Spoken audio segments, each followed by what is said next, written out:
So what do you want? You don't know who the fuck I am! What are you doing? Get that gun away from me, psycho! No! All right, hello everybody. Good evening. My name's Kevin MacDonald. I am the editor of Kotaku UK, which is a games website. It's pretty good. You should check it out. More importantly, we're here with the team behind Life is Strange. So first things first, who here has played any of Life is Strange? Hands up. That's pretty much everyone. Has anybody not played any of Life is Strange? Okay, good. Still some people. So we're going to have... this evening there are going to be some mild spoilers for episodes 1 and 2, but don't worry if you haven't played episode 3 yet. As it's just come out, we're not going to talk about, well, these guys aren't going to talk about anything specific with regards to that, so calm your fears there. So, first up, you guys, let's have a quick chat about the core of Life is Strange, which is this rewind feature, this idea that Max, the main character, can rewind time to a certain extent and redo things she's done before. So what were the decisions behind, was this always at the roots of the game? Was this put in at a later stage? What were the reasons for this rewind mechanic's existence? For those who have played Remember Me, there was some sequences called Memory Remix. It was a great pleasure to design those scenes, and a lot of players love those scenes when you have to remix the memories, and those small changes in the memories have huge consequences. So we wanted to expand this concept to a whole game. So we start to discuss about what kind of game, what genre will be the best, and modern adventure game come very quickly because we wanted to talk about all those choice and consequences aspects on a game. So we very quickly go to an adventure game. Yes, because really having a coming-of-age story and a game about choice and consequences taking place into a high school setting, it was really for us the great setting to have this, because it's the time of your life when you are taking decisions that really will decide who you will be later as an adult. I think that everyone could think that at a point, if we could go back to high school, there would be decisions we could change, and that could change our entire life. Oh, yes. and really, that's the way we decided to create the main character of Maxine Caulfield. We started to think about several possible characters, but quickly, Max was the character that was the most working with the rewind mechanism, with the choice and consequences system. That's why we designed her as a shy teenage girl that still has issues going forward in her life. She has issues taking decisions. She's always questioning her choices, always looking to the past, like the way she's using a Polaroid camera instead of a digital camera. And we really wanted the main character to resonate with the gameplay power, because it's really for us what's important in a video game, that everything is cohesive. When you really need to have a good blend of characters, gameplay, story, and stuff like that. And even for the other characters, when in Life is Strange we have a various cast of relatable and colorful characters. And at first, when we created them, we started for episode 1 by using known archetypes. It was really our goal to have those archetypes to use as entry points for the players. We have the bullies, the beach girl, the nerd, the jocks, the football players, etc. So really, those characters that you have seen in teen movies, in TV shows, etc. Those were really a good entry points. But really quickly, in the next episode, we are starting to change them, make them evolve, and twist them in a way that will surprise the player. Because, like in real life, nobody is really completely black or white, and we are really playing with these shades of grey for the characters. And those characters really, in Life is Strange, we really wanted to use all those characters to speak about themes that are maybe not always dealt with in video games. And really, video game is a really strong media, and it's been done in some games, in indie games, but I think we are dealing in Life is Strange with mature themes that are not really often dealt with in video games, like I would say, like social media bullying or domestic violence or isolation, teen pregnancy. And we thought from the beginning we really wanted to deal with this, because it's something some of us, or we know people who experience that, and we thought that it could be interesting to use the video game media to talk in a sensible way of those aspects of real life, and to talk about that and to bring that to attention. What's interesting for me, obviously you guys are, you're a French studio, and yet the game is set in America, obviously. But then it feels like a lot of the things that are talked about here are things that could happen anywhere, and they happen to most teenagers anywhere, right? Yes, yes, really. I think that some of those are universal, really, and either we've experienced that or we know someone who experienced that. And I think it's not only going in America, of course. It's broader than that. But also, it's a good point you were mentioning that we're a French studio. We didn't want it to make this American game that might not be well done by a French team. So we did really a lot of research, of documentation. We're working with an American writer who lives in San Francisco, and we looked at a lot of news articles and websites and blogs, and to really be sure that we are dealing with those issues in like I said, maybe in a sensible way, and because it's really important to do that right when you're dealing with those kind of subjects. I mean, there is obviously there's a character called Kate who is suffering a lot at school because of something that somebody videoed at a party, essentially. Did you have any trepidation about approaching subjects like that, given that these things they're things that even teenagers are still coming to grips with, let alone the rest of us? Was there any trepidation about approaching these difficult subjects? Yes, it's not easy to approach that, and we worked hard with our writer, with Christian Divine, to really be sure that we were doing it the right way. And at the end of the game, there is a link that Square Enix and that we did put that can bring the player to a page with links to associations or helps for maybe if some players have the feeling that they are really related to this and they could get maybe help for their. But the way, without spoiling everything of the scene, the way we dealt with this scene is trying to bring a positive message that if you care about a friend, if you care about your friends, you can really help them, and you can maybe sometimes do something and stop a bit of the bullying. And what we really wanted to do also is to show that you're not alone with these kind of problems, and you can discuss about that with your friends. And this is really something we see from the community, which is great to see that there are things they are not alone. A lot of movies or games have helped us also in our life, and I think this is what we wanted to do, just to say you're not alone, you've got some difficulties, a lot of other students have some. Maybe you can just discuss about that. Yeah, because the headline thing about Life is Strange, originally from the trailers, and that was this time rewind, this supernatural ability, and it turns out that a lot of the stuff that the game actually deals with is extremely normal and not supernatural at all. But why did you go with the decision to make it an episodic game? What were the advantages of that format? It's really a good way to control the pacing and the rhythm and the narrative rhythm of an episode, because like Raoul said, we really know when the player starts and ends an episode, and we can end it, of course, like in TV shows with a cliffhanger, and it's really interesting. I think it's really good for the player because we've seen on Twitter, on Facebook, there is a lot of discussion going on about the game. Like, it really brings expectation and I think enjoyment for the players. When they're ending an episode, they talk about it together. They are really making theories and thinking how will it follow in the next episode. And I think that's why TV shows are so popular these days. There is this sense of community, and for us as creators, it's great, but it also allows us to take into account some of the feedbacks from the community. You know, are you able to adapt between episodes a little bit? Yes, the whole story arc is written. Yeah, the whole story is written, but we still have the possibility to change some stuff depending on the public reaction. A new idea that comes up that's really good, we can still integrate it. And also some production event. Let's say we have a talent, we record the voiceover for the first episode. We notice an actor is really good, so we can maybe add more scene that fits his personality for the upcoming episodes. So yeah, these are the good parts as well for the teams. We're still working on the game. The game is not finished. Mm-hmm. It's not the game that's complete and we just split in a few parts and make you wait for a few weeks between it. It's we're still working on it. So it's hard, but also it's really good because the team has perceived the real good feedbacks we had from the first episode. So it's like a moral boost. As soon as an episode is released, we see the reviews, the people reaction on Twitter. We spend nights reading the tweets of people who like the game. And yeah, it's really a moral boost for everyone.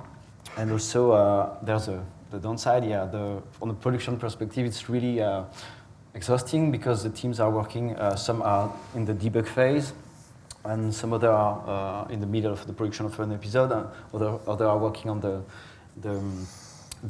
what's going to be in the next episode. And it's a small team, so everything at the same time is kind of complicated to manage, and it's exhausting. It's like you have to ship 5 games in a few months. There is 5. Yeah, no problem. 5 games, it's all good. There is five sessions of recording the voice actors, 5 sessions of motion capture, 5 sessions of submissions to the publisher. Yeah. But it's in the end, it's really great. Because we think it's really a nice way to tell a story, and we are seeing that the players are liking. I'm really liking this way of. It's an amazing adventure we share with the public, because if people want just to wait for the 5 episodes, they can wait, of course, and play everything in one run. But we love TV shows. We love to wait for the next week episode, and it's the same. I think people will gather around the game. More and more people, I hope, will jump on the train and wait for the next episodes. So yeah, it's a really unique experience. So we're going to talk a bit more in depth about the choice and consequence system and how that works briefly before we do. Can we chat a little bit about the art design and the use of music? Because obviously there's quite a strong musical thread and quite a strong art direction, both in Life is Strange. Yeah, I think it's like when we said about the way we created Max, that the same way for the art direction. We knew that we were having a game about the rewind and a game about choice and consequences with a nostalgic feeling. So we thought that a realistic rendering art style wouldn't be the best solution for this game. And we decided to have these hand-painted textures with a stylized rendering, because we really think that having this kind of visual can allow the player to put some of its own imagination, his own feelings or memories into the scene, into the characters. And I think it's a style that can keep the test of time, and as a digital game, it's a game that will be online for several years. And this kind of art style, it works well for this, and it brings this nostalgic mood and the kind of contemplative feeling we wanted for the game.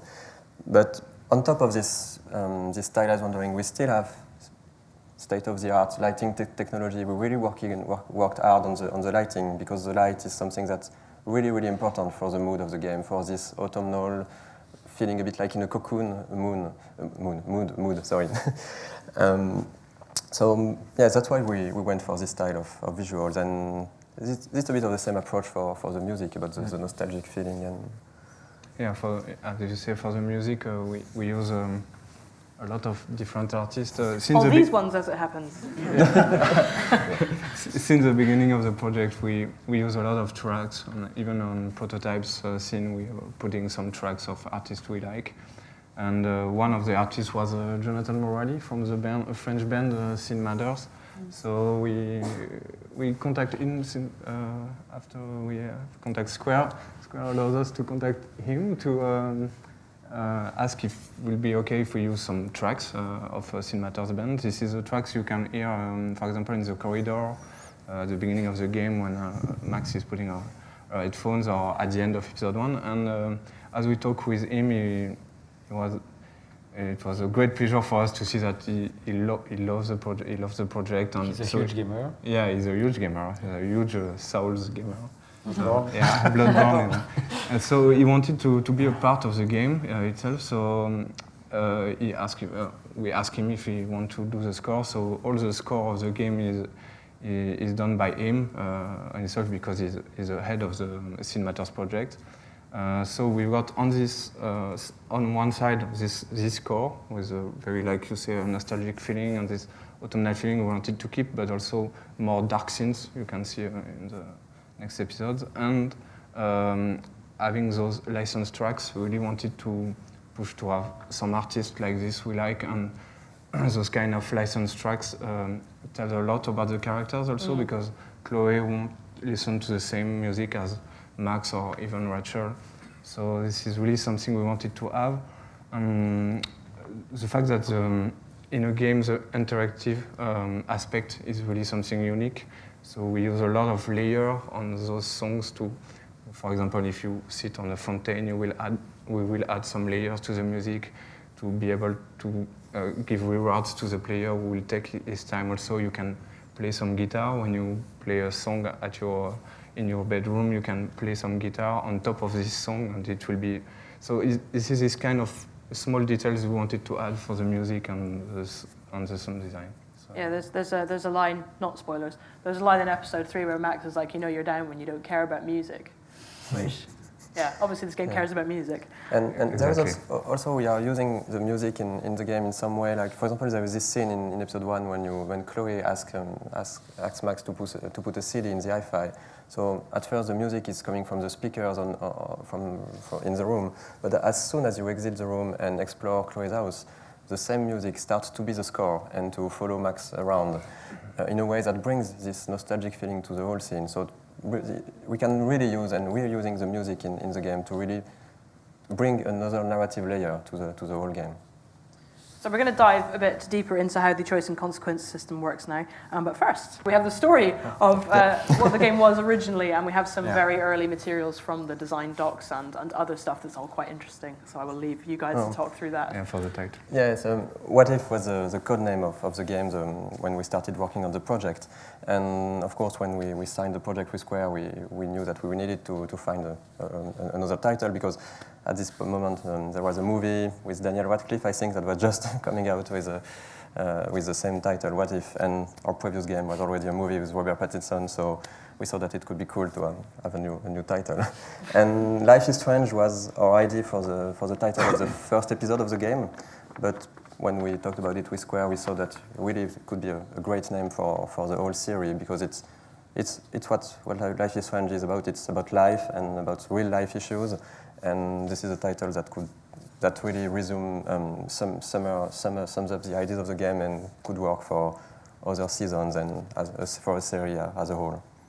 We have kind of like a lot of major choices, and actually, for example, one of them, this is a bit of a graph where you can see in the first episode when you're chilling out with Chloe, stepdad comes in, David, you actually can do a lot of different things there. So you can hide in the closet, you cannot hide on the closet. If you hide in the closet, you can, when David comes in and find the weed, you can go out and actually, take the blame, or you can let Chloe take the blame. And of course, that actually plays in a future episode on how actually you relate to Chloe, if she's still nice with you, or you actually went and come and defend her. So this flowchart, there are 4 different outcomes from the same scene, essentially, but they all lead to the same conclusion. Exactly. So we actually, after this, they all go to the cliff. But of course, what happened in this room is actually plays later on. So how you behave, how your relationship with David and your relationship with Chloe will affect future decisions and future episodes. So, and actually, I'm going to explain something a bit more complex, which is Kate's scene on episode 2. We got. This is a spoiler if you haven't played Yes, episode 2. sorry for that. Sorry. Kate's scene, we get to a point of the relationship between Chloe and Kate when Chloe goes up on the roof and she finds Kate that's about to jump. So I'm going to explain a bit how that works in terms of complexity.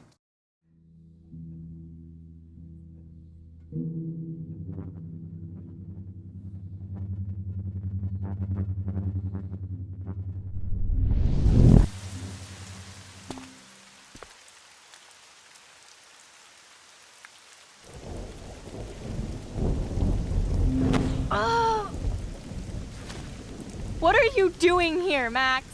Stop! Don't come near me! Not now. It won't work. I don't have any power. Now I have to do this by myself.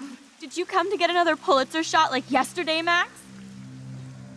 So, as you can see here, basically this is the peak of the relationship between both of them. Max has been playing with her power during the whole day. So now when she gets up there, she's completely exhausted, so she cannot use any more of the power. But now she needs to, use her relationship with Kate, to actually help her and try to prevent this. So as soon as you go mad, of course, Kate comes to you and starts talking about what you've did with her before. So for example, the first episode, you can take a photo of her or help her with David. If you did help her with David, she'll know that you did that, and actually, you know, she remembers it. And so the dialogue choices that you get in this scene, and in many scenes, the actual choices that you get depend on stuff that you've decided before, right? Exactly. Okay. So, for example, you can pick up the phone or not when you are with Chloe, second episode. If you didn't, then you need to excuse yourself why you didn't do this, why you were not for Kate at that moment. Then you need to be convincing. You need to really tell her that why was that reason. Then, of course, there's another section where she actually asks you if she could go to the police or wait or not go to the police. Mm-hmm. Again, if you did go there and say to her, you know, be supportive as a good friend, go to the police, I'll back you up no matter what happens to me, that could be dangerous maybe for you, but it will help Kate. So Kate will remember this and will chip in. And of course, there's you can do little things for Kate as well, which is removing the slate where people are trying nasty things about her, or even removing a link to her video. And of course, you can bring this in the conversation and, you know, help Kate understand that you care for her, you really care for how she's doing, and you do understand and you actually want to be, you know, be there for her, actually. Then, of course, we come to a point of the conversation where she asks you how she should deal with this social bullying, you know, and then again, you need to tell her that she needs to remain strong, that you will be there for her. And you can pick the wrong options in this. Yes. Unfortunately, you know, you can... Yeah, very bad stuff can happen at the end of the scene. So, yeah. Right? Yeah. Unfortunately, yes. But then again, it's all about how you care for Kate. Did you care a lot for Kate? Did you investigate everything that has to do with her life? We've been putting clues all around the place from first episode. You can see how people have been bullying it. For example, in the first episode, there's a scene where, first scene, someone throws something at Kate. If you go look on that paper, actually they talk about that video already on the first episode. And of course, if you actually, when you go to her room, you can look around and you can investigate about how her family is and how she is. So for example, we just see that, for example, there is a picture of her sisters smiling with her. So that means that you shouldn't talk about her brother, her brother. Yeah. At this point, however, how her father, you actually care for her. And at the end, of course, she's quite religious. So if you look at the Bible, she actually has scratched a bit some of the entries. You mean scratched out, like yes, with a pen? Completely scratched out. And then underline some of it. And then you can answer these to actually bring this in, hopefully save her at this point. So it's some of this stuff is stuff that you as a player know because you've looked into it. Yes. And some of it's stuff that's the relationship between Max, the character, and Kate. Yes, exactly. Okay. So you can see in this playthrough, we actually save her. But again, that's all how you play with her, how you relate to her. And that brings to a final conclusion. So after this, no matter what happens here, you get to the principal office. Of course, that scene plays, the mood is completely different, even though the scene is quite similar, but the mood is very different if she's alive or she's dead. Now, I know today was difficult for everybody, but I'm so proud of the way Blackwell pulled together to save a young girl's life. Of course, you're quite a hero for getting Kate to come down, Max. I didn't do much. She's modest. Like a real hero. Yeah, real hero. As principal of Blackwell Academy, I take my duties seriously. I take the well-being of every student more seriously. What happened today should never happen in a hall of wisdom and knowledge. Mr. Madsen, as our head of security here, those roof doors should always be locked. That's just standard operating procedure. They were not, and that is indeed your responsibility. Mr. Jefferson, I know you can't be expected to know what your students are going through, but Kate has assisted you in class, so you should have known something was amiss. Mr. Prescott, since you are responsible for the Vortex Club parties, and since Miss Marsh did attend your last party, you'll have to answer some more questions. Miss Caulfield, why exactly were you on the roof with Kate Marsh? Did she tell you her plan? Or anything at all? Please, tell us everything. So as you can see here, actually you can blame 3 different characters for what happened to Kate at this point. Everyone sees these three options, but actually what's beneath here is 6 different scenarios that can happen. Oh, it's tiny text. Yeah, I know. No worries, you're going to be able to see it soon. So as you can see here, that actually this scene is affected by 3 main choices that you did before. So that one there is actually, if you did talk to the principal. So this is 6 permutations based on 3 individual choices. Exactly. So this is 6 things that 6 happen. states that the game is in when you're into the scene. Exactly. All right. So when you get in, depending on what you did before, so you get one of these scenarios. So if you play the game, we change these things, you get a completely different scenario. For example, this one here is like, did you denounce Nathan when you see him with a gun? Did you not? Then did you take the picture of David? Or actually you step in to help Kate? If you help Kate, then on the suicide scene, it's going to be easier to help her. But maybe here it's not going to be that easy. And that one here is, did you take the blame for the weed or not? So, for example, this scenario here actually is about you did protect Nathan, so you didn't tell about the gun. You didn't dob in Nathan. You intervened with David. Exactly. And then you took the blame for the weed. Exactly. Right. So what happens here is that, okay, let's go blame David.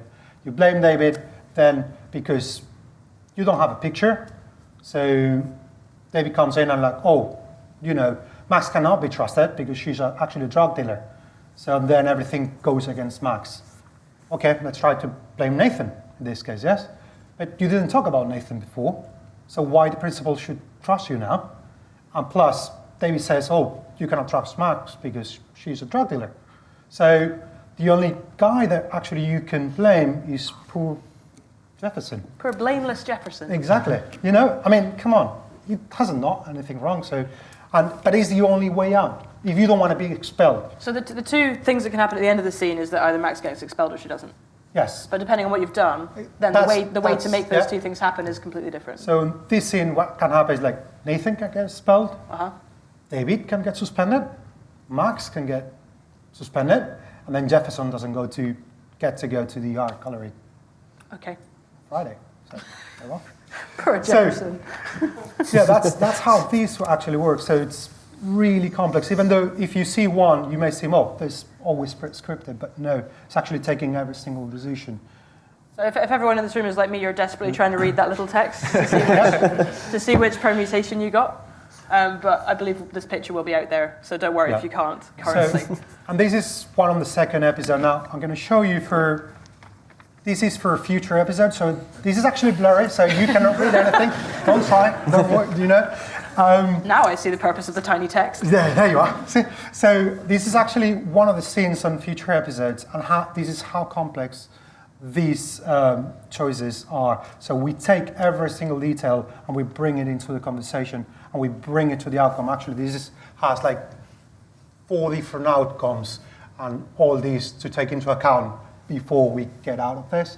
So everything comes from first episode to whatever this episode is. Yeah. And there you are. So this sounds kind of like a nightmare to design for, though.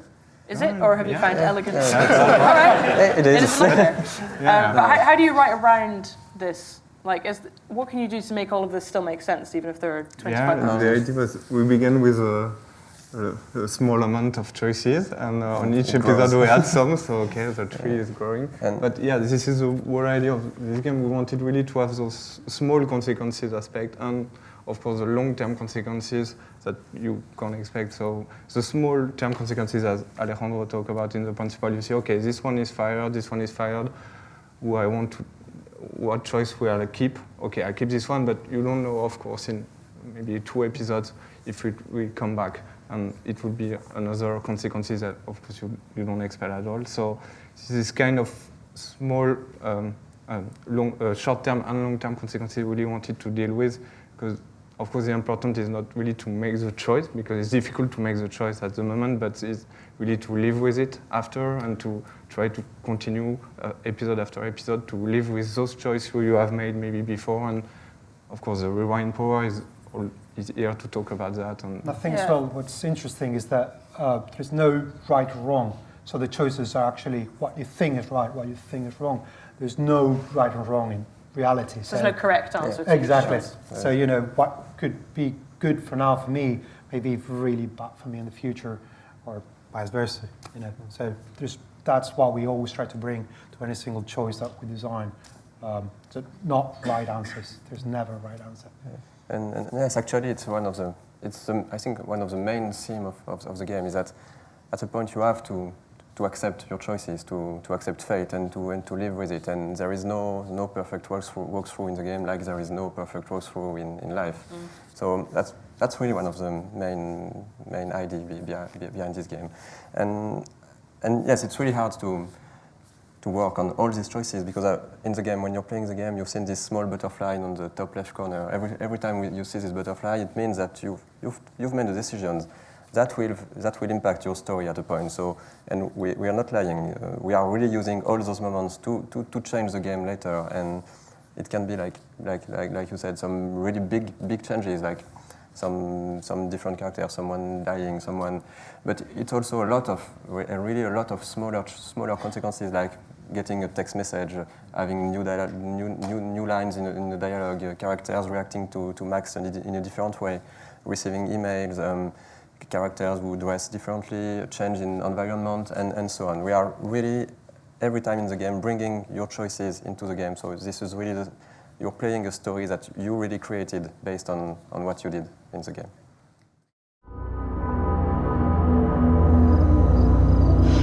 Kate!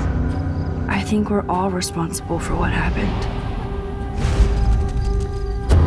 Maybe Kate was so ashamed she got wasted on that video. You really believe that Kate wanted to get drunk at a Vortex Club party? Oh yeah! We just need to connect the players. And find out more about who Rachel was involved with around here. Weird shit is going down at Blackwell. And I'm going to find out why. We better find out what's in the principal's office first. This is so cool! Check out that note. Rachel in the dark room. What does this even mean? Holy shit! You can rewind if we get caught, right?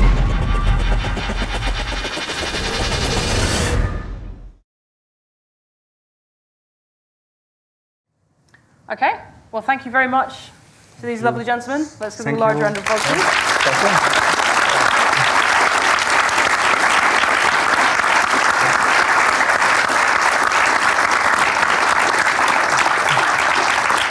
And thank you very much for coming. Once again, this is part of a series that BAFTA does on the creative industries. And for more, check out BAFTA's website. Thank you very much. Good evening. thank you. Thank you. Thank you.